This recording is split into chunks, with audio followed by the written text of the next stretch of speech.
Hello, मैं doctor मुदिता जायसवाल, स्त्री एवं प्रसूति रोग विशेषज्ञ, आज फिर आप लोगों के सामने ढाका मोतिहारी से उपस्थित हुई हूँ एक वैक्सीन के बारे में बातचीत करने के लिए। बहुत ही नोन वैक्सीन है, अभी नया नया बहुत प्रचलित वैक्सीन भी है। यह वैक्सीन है HPV वैक्सीन, यानी ह्यूमन पैपिलोमा वायरस वैक्सीन। यह वैक्सीन लड़कियों और महिलाओं को दिया जाता है गर्भाशय के मुख के कैंसर से उनको बचाने के लिए।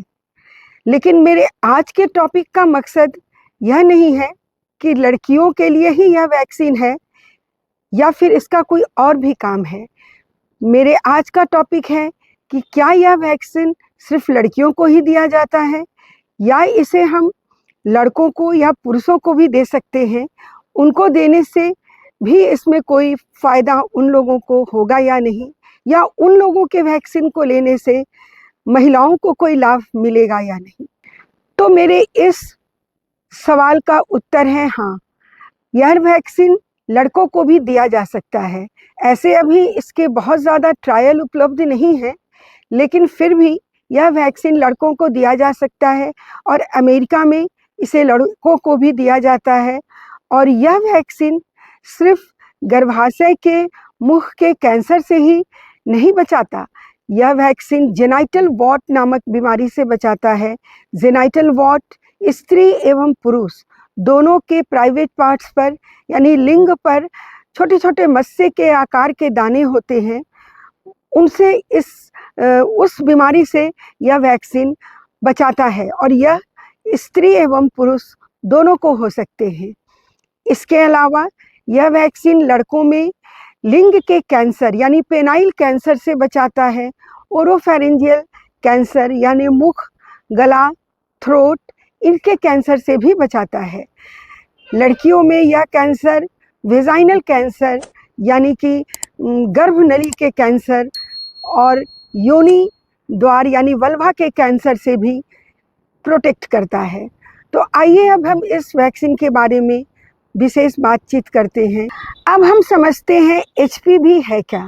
HPV यानी ह्यूमन पैपिलोमा वायरस, यह करीबन 200 प्रकार का होता है और इसे नंबर्स दिए जाते हैं, जैसे टाइप 1, 2, 3, 6, 11, 32, 66, 18, इस तरह 200 तक इसके नंबर दिए जाते हैं।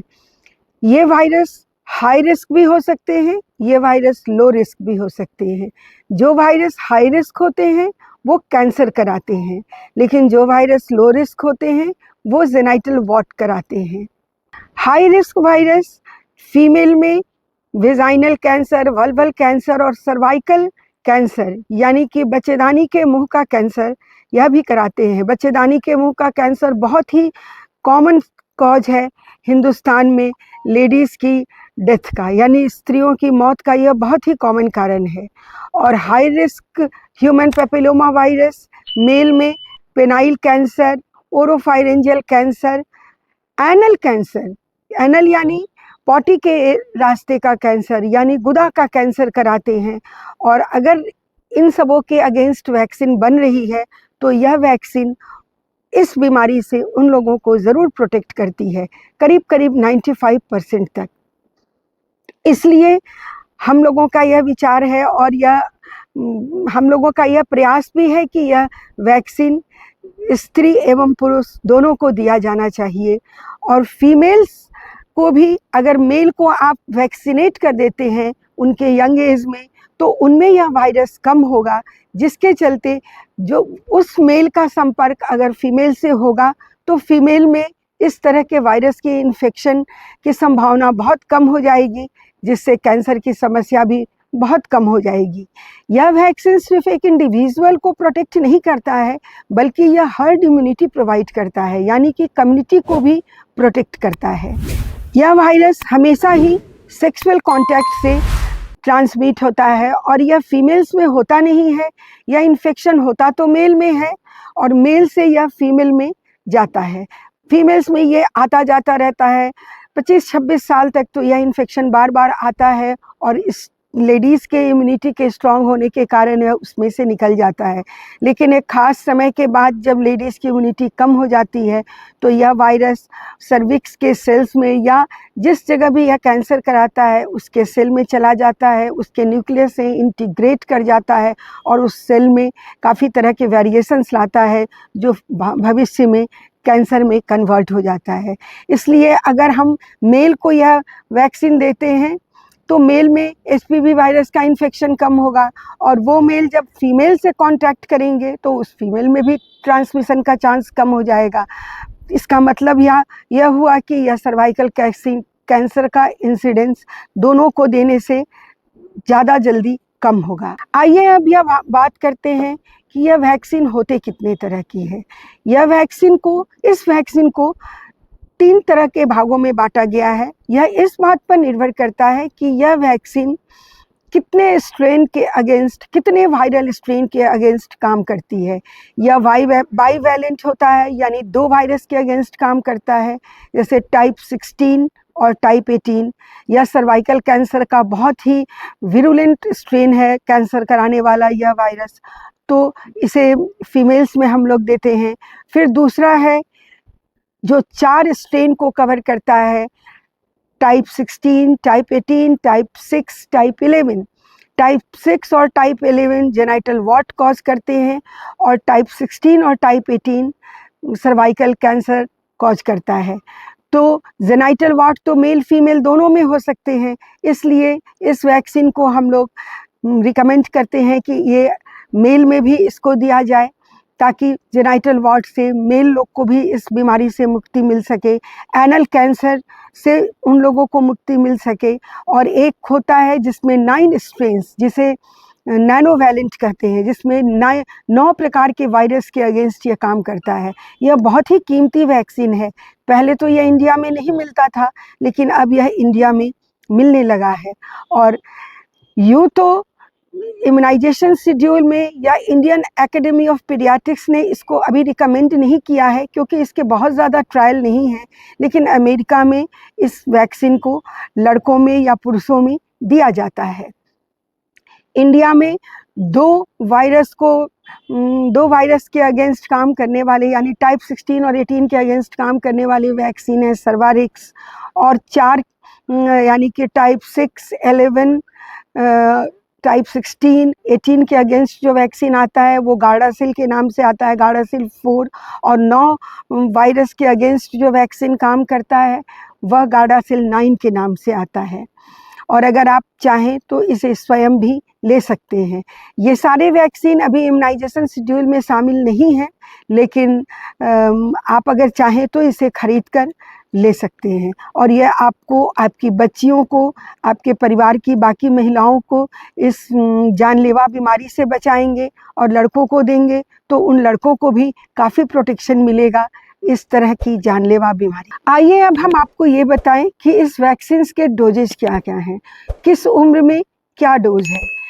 हम लोगों के यहाँ 9 साल से लेकर 14 साल की लड़कियों को यह वैक्सीन दिया जाता है, तो सिर्फ 2 डोज में ही दिया जाता है, 0 और 6।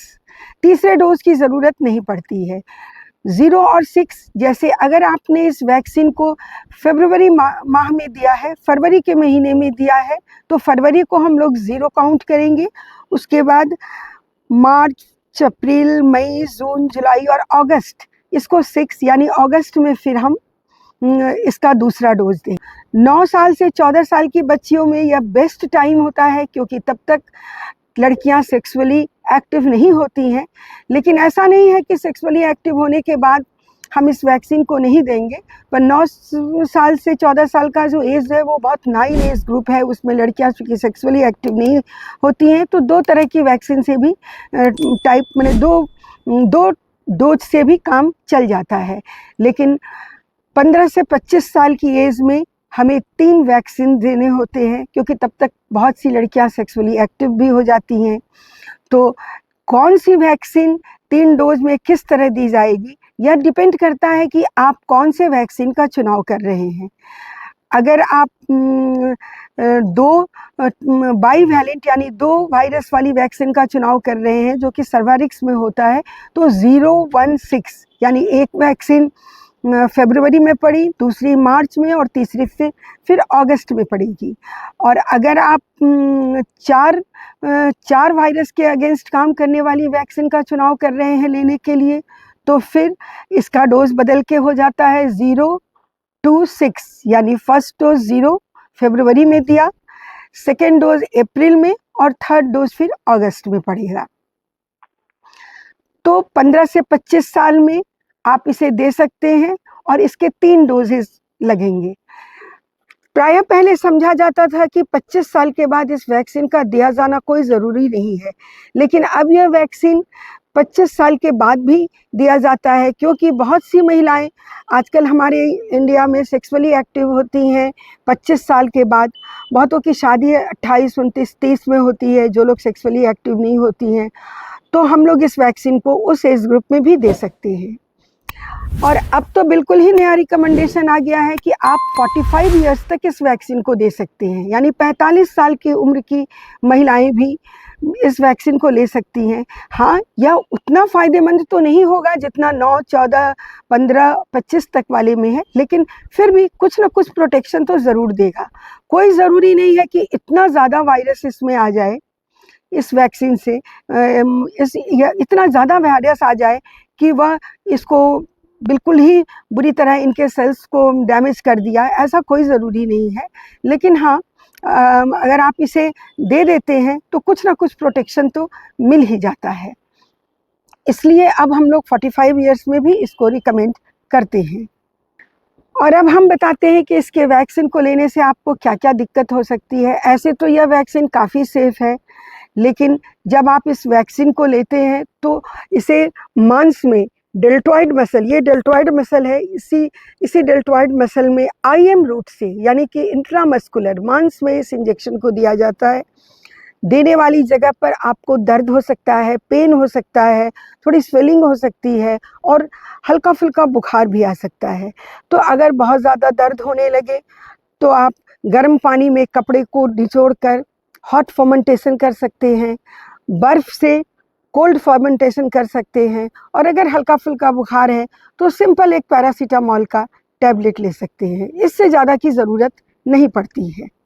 और अब हम बात करते हैं बहुत सारे ऐसे मिथ की, ऐसे भ्रमों की, जो इस वैक्सीन को लेने के बाद अक्सर उठता है। अक्सर महिलाएं कहती हैं कि अब तो मैंने वैक्सीन ले लिया, अब मुझे कोई ज़रूरत नहीं है कोई भी स्क्रीनिंग टेस्ट कराने की, कैंसर की, कोई पैप स्मीयर, LBC, HPV कुछ भी नहीं कराना है।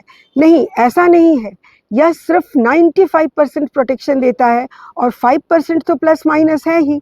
इसलिए आप स्क्रीनिंग टेस्ट इसमें ज़रूर करवाएं, क्योंकि हो सकता है वायरस आपको वैक्सीन पड़ने के पहले ही अफेक्ट कर चुका हो। तो फिर यह तो हम तभी जानेंगे जब आप स्क्रीनिंग टेस्ट करवाएंगे। इसलिए पैप स्मीयर का स्क्रीनिंग टेस्ट या LBC, HPV वाला स्क्रीनिंग टेस्ट इस वैक्सीन के लेने के बाद ऐसा नहीं है कि नहीं किया जाएगा, उसे उसके रेगुलर शेड्यूल पर किया जाएगा। दूसरा मिथ यह है कि यह वैक्सीन सिर्फ महिलाओं के लिए है, तो उसके बारे में तो मैंने आपको पहले ही बता दिया है कि यह वैक्सीन सिर्फ महिलाओं के लिए नहीं है। इसे लड़कों को या पुरुषों को भी ज़रूर दिया जाना चाहिए, और आपकी अगर इच्छा है तो आप खरीद कर इस वैक्सीन को ले सकते हैं। तीसरा मिथ कि यह सिर्फ 25 साल तक दिया जाएगा, वह भी मिथ अब कैंसिल हो गया, क्योंकि सिर्फ 25 साल तक यह वैक्सीन नहीं दिया जाता है। इस वैक्सीन को हम 45 इयर्स तक अब देते हैं, तो यह भ्रम भी अब खत्म हो चुका है। और एक और भी मिथ है कि बहुत सी लड़कियां या बहुत सी ऐसी लेडीज़ हैं जो सोचती हैं कि मैंने इस वैक्सीन को ले लिया है तो अब कोई खतरा नहीं है, और वो लोग मल्टीपल पार्टनर्स से भी अब खतरा नहीं होगा। तो ऐसा नहीं है। किसी भी वैक्सीन की एक सीमा होती है। अब वैक्सीन लेने के बाद बहुत ज़्यादा मल्टीपल पार्टनर्स बनाते हैं तो भी यह खतरा बरकरार रहेगा। तो सेक्स वर्कर्स इस बात को लेकर बिल्कुल निश्चिंत ना हो कि हमने यह वैक्सीन ले लिया तो अब हम सभी खतरे से बरी हो गए। नहीं, आप बिल्कुल संयमित ही रहें, भले ही आपने इस वैक्सीन को क्यों न ले लिया हो। इस वैक्सीन ने जेनाइटल कैंसर के क्षेत्र में काफ़ी क्रांति लाई है, और सर्वाइकल कैंसर का इंसिडेंस भी इस वैक्सीन के बाद काफ़ी घटा है और उम्मीद करते हैं कि आने वाले 25-30 साल में तो काफ़ी कम हो जाएगा। मुझे लगता है कि मैंने जो जानकारी HPV वैक्सीन यानी ह्यूमन पैपिलोमा वायरस के अगेंस्ट जो वैक्सीन है उसके बारे में दी है, वह आपको जितना जानना चाहिए उसके लिए काफ़ी है। और अगर यह आपको पसंद आई है, अगर आपको इससे कुछ लाभ हुआ है, तो आप मेरे इस वीडियो को शेयर करें ताकि और लोगों को भी इस वैक्सीन के बारे में जानकारी मिल सके और लोग पुरुषों को भी इस वैक्सीन को लेने के लिए प्रोत्साहित करें। धन्यवाद।